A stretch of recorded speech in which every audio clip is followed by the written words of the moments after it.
Semuanya gimana kabar kalian? Semoga selalu dalam keadaan baik. Jadi welcome back teman-teman di segmen analisa pagi. Seperti biasa di video kali ini kita akan update untuk news dan juga pergerakan dari market khususnya market Bitcoin. Kita akan mulai dulu dari kalender ekonomi ya. Hari ini kita ada di tanggal 2 Juni 2023 teman-teman. Jadi ya bisa dibilang kita udah dapat beberapa data untuk perdagangan kemarin. Salah satunya adalah manufacturing dari Uni Eropa serta Inggris, teman-teman. Dan trennya menunjukkan tren yang cukup positif ya. Meskipun sebenarnya masih terjadi penurunan terhadap indeks manufacturnya. Artinya adalah industri di sana itu masih dalam posisi yang bisa dibilang belum begitu baik, teman-teman. Jadi kemarin juga kita dapat data soal CPI dan juga core CPI dari Uni Eropa. Hasilnya gimana? Inflasi ternyata turun lebih dari apa yang diekspektasikan, teman-teman. Which is sebenarnya bagus. Dari inflasi sendiri dari 7% turun ke 6,1. Dengan core juga mengalami penurunan dari 5,6 turun ke 5,3. Which is ini sebenarnya adalah tanda yang cukup bagus. Kemarin ketika market pembacaan core CPI dolar langsung merespon ya. Kalau kita perhatikan dari posisi US dollar ini langsung drop setelah dapat data perihal inflasi dari Eropa. Artinya adalah ada kemungkinan nih dari European Central Bank mungkin masih bakal naikin suku bunga, tapi mereka nggak akan hawkish. Tentunya ini akan berdampak sama posisi dari US dollar juga, teman-teman. Karena kalau Uni Eropanya masih hawkish, masih naikin suku bunga dengan ekstrim misalkan, itu bisa menjadi indikasi bahwa The Fed pun juga mungkin akan mengikuti jejak yang sama. Nah, sekarang posisinya The Fed sepertinya udah mulai low, teman-teman. Udah mulai lebih low lah bisa dibilang. Kalau kita lihat dari monitor suku bunga The Fed per hari ini itu kembali kepercayaan publik soal suku bunga 76% ya dari konsensus 76% itu percaya bahwa The Fed bakalan pause, tidak naikin suku bunga. Setelah kemarin kan dari data menunjukkan bahwa banyak yang cukup melihat bahwa kayaknya ini suku bunga masih bakal naik. Jadi sekarang datanya udah berubah lagi, teman-teman. Jadi semoga ini benar-benar pause sehingga menjadi sebuah good news buat market. Oke, jadi itu suku bunga di bertahan di kisaran 2,25% ya. Jadi itu data-data yang cukup penting. Kemarin juga ada data soal non-farm payroll, em, non productivity, teman-teman. Non-farm productivity serta data soal manufacturing PMI untuk Inggris juga. Oh, kemarin ada jobless claim juga, teman-teman. Jobless claim kemarin ya lumayan bagus lah, teman-teman. Kalau menurut saya pribadi, ini udah terjadi peningkatan, peningkatan klaim. Oke, jadi itu beberapa data yang kita dapat di perdagangan kemarin dan untuk hari ini teman-teman akan ada FOMC Harker speaking ya. Harker speaks. Ini mungkin akan menyebabkan volatility juga terhadap market. Jadi masih hati-hati juga. Terus ada pembacaan soal balance sheet dari Amerika Serikat. Dari forecastnya sih menunjukkan tren penurunan. Kemudian data yang lain ada non-farm payroll hari ini ya. Kita akan lihat seperti apa. Ya itu sih data-data penting dan juga unemployment rate. Ini juga akan berdampak sama posisi dari pergerakan dolar. Apalagi ini udah mau closing time frame weekly, teman-teman. Jadi ya hari ini bakalan cukup volatile, lebih hati-hati aja buat teman-teman yang trading. Kita akan langsung masuk ke pembahasan beberapa berita yang banyak banget, teman-teman. Hari ini ada news dari multi-chain. Eh Ya sebelumnya namanya AnySwap ya teman-teman. Ini adalah salah satu platform penyedia layanan likuiditas juga ya, di mana intinya adalah mereka stagnan. Jadi networknya nggak jalan. Jadi karena ada maintenance, katanya maintenance di protokol mereka dan sekarang masih dalam proses pembenahan, teman-teman. Ini berdampak sama beberapa aset kripto seperti ini. Banyak banget ya, mungkin nggak terlalu familiar sih. Jadi beberapa chain itu kena juga kasus serupa karena mereka terhubung sama multi chain, project dari multi chain. Nah, kemudian ini cukup ramai sih di Twitter dan Sisi juga udah sempat ngerespon juga, katanya stay safe. Teman-teman tetap hati-hati ya. Yang namanya project crypto kita nggak tahu kapan errornya, kapan dia bakalan bagus. Ah, Sesuatu yang buruk bisa saja terjadi, maka dari itu lebih hati-hati aja buat teman-teman yang mungkin invest di project apapun itu. please diversifikasi aset. Kenapa? Karena itu sangat-sangat penting. Kripto ini tidak bisa diperlakukan seperti saham. Ya, kripto ini punya resiko yang lebih daripada saham. Jadi kalau ada kenapa-kenapa, kita bisa dibilang tidak ada jaminan bahwa aset kita bakalan tetap aman. Bahkan di saham pun juga nggak ada jaminan sebenarnya. Kemudian ini ada berita juga dari John Reed Stark. Ini dia menyampaikan untuk hati-hati untuk all crypto promoter who use social media to manipulate the price of crypto until security. Jadi intinya adalah hati-hati buat setiap influencer yang melakukan promosi atau memanipulasi market dengan sengaja, istilahnya pom-pom lah. Pom-pom itu hati-hati karena saat ini security crimes itu sedang melakukan melakukan pendeteksian ya. Jadi di scanning semuanya siapa influencer-influencer yang banyak yang nonton, kemudian mereka suka pom-pom di Twitter, di Discord, Instagram, Reddit, dan yang lain-lain, itu akan dengan gampang untuk ditangkap dan diadili, teman-teman. Ini ancamannya penjara, jadi harus lebih hati-hati aja. Sekarang SEC juga akan tetap gencar untuk melakukan penindakan-penindakan terhadap pelanggaran tersebut. Seperti contoh, ini dikasih contoh nih, Ricky Bobby. Dia ada, nah itulah, kita harus hati-hati sih buat para influencer. Saya juga tolong ingatkan teman-teman kalau ada sesuatu.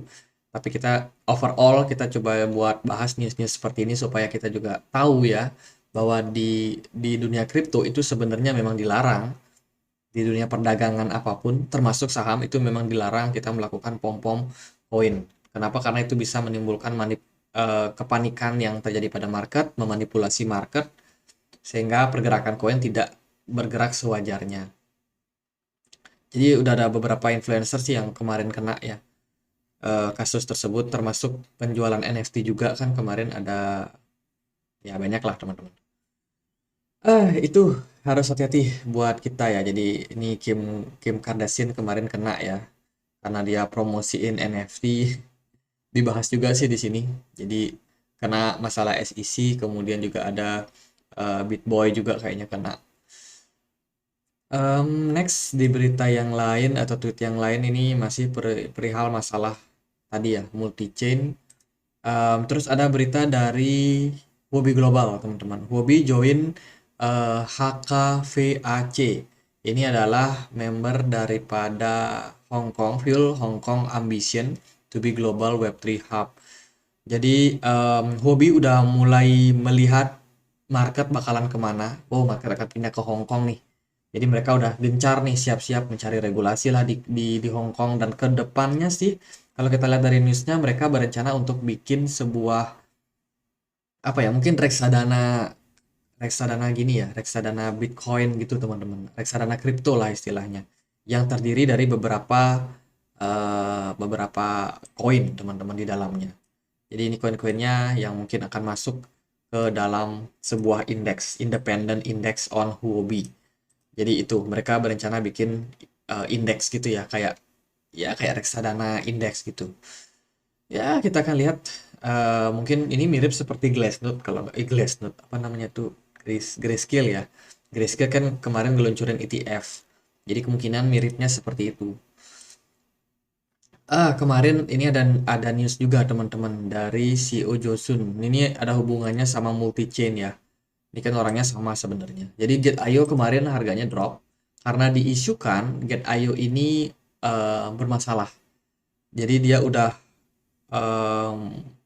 dia ada simpan di multi chain treasury sekitar 30%, yang mana ini belum masalahnya belum selesai. Having insolvent problem. Jadi masalahnya belum selesai. Harga token Get.io kemarin drop signifikan. Jadi ini udah warning lagi. Ini dari Binance sendiri juga udah nge-tweet ya, stay safe. Hati-hati teman-teman, ini bisa menjadi sebuah indikasi yang buruk untuk perdagangan yang terkait sama multi chain. Harganya udah nyusep. Nah, buat teman-teman yang punya aset di Get.io udah harus hati-hati ya, termasuk saya juga. Tapi saya masih stay sih di Get.io, saya biarin aja dulu, lihat situasinya seperti apa. Ini ada countering China. Oh, ini berita perihal masalah regulasi di Amerika Serikat yang terlalu ketat, teman-teman. Dan sekarang orang-orang udah mulai berusaha untuk pindah, ya kan? Pindah dari Amerika Serikat ke Cina. Cina udah cukup terbuka menjadi spot tempatnya di mana banyak pengguna kripto ataupun antusiasme terhadap kripto itu masuk ke sana karena masalah dari regulasi di Amerika Serikat. Jadi mereka kayaknya udah mulai aware nih, melihat potensi cuan mereka tergerus. Jadi mereka mungkin akan menyiapkan sebuah regulasi baru. Oke gitu overall beberapa berita untuk hari ini. Kemarin indeks dolar turun, gold kemarin agak sedikit rebound menguat ya. Tapi Bitcoin so far masih di situ-situ aja. Bitcoin masih dalam posisi downtrend. Padahal indeks dolarnya udah drop. Kalau kita lihat dari pergerakan di perdagangan kemarin, so far ya terbilang negatif. Cuma kita udah capai target penurunan di kisaran 26.600 sesuai dengan analisa yang kemarin, teman-teman. Dan sekarang sih untuk target ini udah clear, udah tercapai juga. Jadi menurut saya market akan kembali ke mekanisme sebagaimana mestinya. Dari segi volume perdagangan masih cenderung oke, kemudian dari volume smart money pun udah mulai melandai. Ini menjadi indikasi bahwa sebenarnya market udah mulai normal ya. Dam berkepanjangan mungkin tidak akan terjadi. Mungkin ada fase-fase koreksinya. Cuman menurut saya sendiri sih melihat pergerakan yang sekarang ini udah mulai kayak diredam penurunan yang terjadi, teman-teman. Sementara Bitcoin berada di kisaran harga 26.900-an. Mari kita cek dia di time frame 4 jam. Dari time frame 4 jam, Bitcoin hari kemarin itu cuma bergerak sideways dari range 26.700 sampai dengan 20 eh kemarin sempat naik sih sampai ke 27.100 tapi at the end dia balik turun lagi, teman-teman. Dari volume perdagangan bagus ya, volume perdagangannya naik, kemudian smart money-nya kosong. Ini mungkin ya mungkin ada manipulasi terhadap market, tapi market so far nggak kemana-mana karena memang dari market makernya itu kebanyakan pada wait and see. Poin positif sih dari semua yang tadi adalah ini, teman-teman, soal kepercayaan daripada konsensus yang meyakini bahwa the Fed pause. Kenapa ini sangat-sangat tiba-tiba ya? Kemarin kita lihat data bahwa oh ini the Fed masih potensi buat naikin 25 basis point. Sekarang tiba-tiba berubah lagi. Tapi masih ada sekitar 1 minggu 5 hari lagi. Jadi semua bisa terjadi begitu cepat, teman-teman. Jadi lebih kayak ya nggak pasti sih bulan Juni. Apalagi kita udah bahas kemarin ya di video analisa yang kemarin perihal riwayat bulan Juni itu ternyata bulan yang banyak minusnya. Apakah Bitcoin bakalan tetap minus even dari The Fed sendiri tidak naikin suku bunga atau seperti apa? Kalau dari pergerakan chartnya, menurut saya masih cukup ambigu. Pergerakan dari Bitcoin masih belum begitu jelas. Tapi fase sideways yang terjadi di fase sekarang, menurut saya masih belum cukup ya. Kemungkinan Bitcoin kembali menyentuh level jenuh jualnya dari RSI itu menurut saya sangat-sangat terbuka, teman-teman. Barulah di sana kita mungkin bisa mendapatkan indikasi yang cukup clear. Let's say kalau Bitcoin bakalan terkoreksi, maka level support yang cukup menarik kita bisa perhatikan ada di kisaran 26.600. Itu yang pertama. Yang kedua itu ada di kisaran 26 ribuan. Ini bisa menjadi support kuat juga. Udah 2 kali kita ketahan di area tersebut. Satu lagi yang paling strong support adalah di 25.200-an. Itu beberapa potensial, let's say kalau sesuatu hal buruk terjadi pada market. Jadi bisa jadi masih bisa turun ke sana. Tapi kalau menurut saya sih daripada bingung ya kan, apalagi teman-teman yang mungkin niatnya buat invest, nggak peduli harga naik dan turun, menurut saya harga sekarang masih terbilang oke. Di 26.800 masih cukup oke. Kalau kita compare sama harga-harga sebelumnya yang Bitcoin naik di 30.000. Jadi itu kurang lebih, teman-teman. Market masih bakalan ambigu dan anomali dalam beberapa waktu. BTC dominan syukurnya turun ya. Jadi beberapa altcoin ya udah kadung turun sih sebenarnya altcoin. Dari Ethereum udah turun juga lebih dalam, kemudian altcoin yang lain juga pada terkapar, teman-teman. Jadi itu untuk pergerakannya, sementara kalau dia masih bisa turun menurut saya itu level-level supportnya. Tapi kalau dia berhasil mulai menembus neckline lagi di 27.500 itu menjadi sinyal positif buat market. Kalau saya secara wave count ini masih melihat potensial UFC kita ada di sini di 20 25.300, 25.200. Atau mungkin ada potensi terbaiknya kita udah create kemarin di kisaran 25.900. Tapi saya rasa sih masih ada potensial buat turun lebih dalam lagi. Ya kita lihatlah seperti apa. Karena ini baru selesai pergerakan di satu wave-nya. Ke depan tren Bitcoin masih bakalan bullish di midterm. Gitu ya. Semoga videonya bisa bermanfaat teman-teman. Dan kalau ada pertanyaan lain, ada koin lain buat dibahas, teman-teman bisa tulis langsung di kolom komentar. Sekian aja akhir kata saya Andri. Makasih.